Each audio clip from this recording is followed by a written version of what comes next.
Hello guys, in today's video I'm gonna show you how to find support settings on your account on Discord, easy and quick.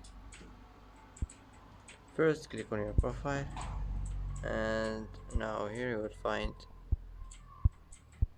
will find here support settings. As you see here, you can manage it as you want, and that's it for today. That's how to find support settings on your account on Discord, easy and quick.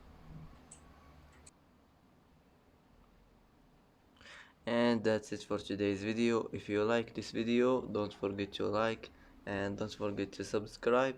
I hope this video is helpful for you, and thanks for watching till the end, and see you in the next video.